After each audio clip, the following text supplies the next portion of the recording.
Voilà. Ici, on va voir dans cette leçon comment retirer un fond. D'abord avec un fond uni qui sera plus simple. Je vais simplement utiliser donc la baguette magique. Mais ici, à l'intérieur de la baguette magique, je reste cliqué parce qu'il y en a deux. Il y a la baguette magique ici et il y a celle qui s'appelle l'outil sélection rapide. Donc, je prends la baguette magique. Si je fais un seul clic, il a tout sélectionné. Il y a un seul souci, c'est qu'il ne m'a pas sélectionné l'intérieur. Vous voyez ici, l'intérieur du O et du D. Alors, comment faire pour qu'il puisse quand même sélectionner ça aussi? Vous devez choisir ici dans la barre d'outils. Quand vous cliquez sur un outil, automatiquement, il apporte des modifications et il vous donne ici les propriétés que vous pouvez apporter pour l'outil que vous avez choisi.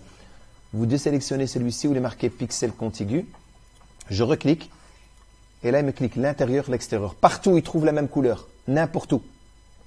Donc là, avant tout, si je fais un delete maintenant, ça veut dire pour supprimer le fond, j'aurai un problème. Delete. Il me met un blanc. Donc, CTRL Z. Le problème, ici, il est verrouillé.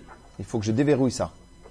Alors, pour déverrouiller le calque, parce qu'il y a un petit cadenas, il suffit de double-cliquer dessus et vous mettez OK ou vous donnez un nom. Vous pouvez donner en même temps le nom Windows, par exemple, ici. Je fais OK. Maintenant, je fais Delete. Différence, transparence. Donc, je fais CTRL D pour désélectionner.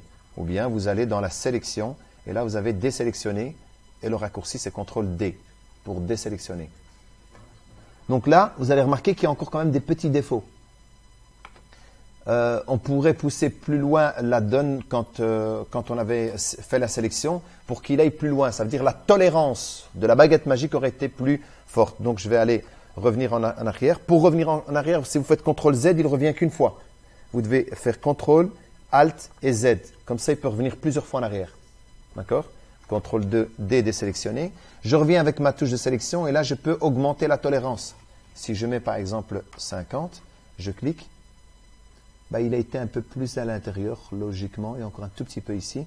Je remarque ici qu'il manque un peu. Je vais essayer de monter encore la tolérance à 80. C'est peut-être de trop.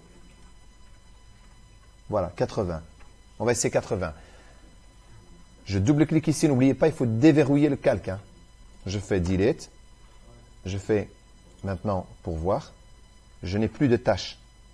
On ne voit rien derrière, mais je vais mettre un autre fond. Pour ça, je crée un nouveau calque.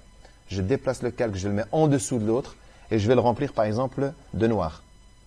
Et ici, je prends l'outil pot de peinture. Je reste cliqué pour choisir outil pot de peinture. Je clique n'importe où et donc mon fond a été changé. Ça va? Donc là, directement, vous avez changé votre fond. Vous remarquez peut-être que Windows est légèrement, on dirait, écrasé. C'est normal parce que ce n'est pas la taille réelle. Quand vous cliquez sur la loupe, c'est la taille réelle. Quand vous cliquez sur la petite main, c'est pour que tout soit visible à l'écran. Mais ce n'est pas forcément la taille réelle. Et c'est pour ça qu'il y a, on dirait, un petit peu écrasé. Double-clic là, j'ai la taille réelle, c'est bien net, c'est impeccable. D'accord? Celle-là.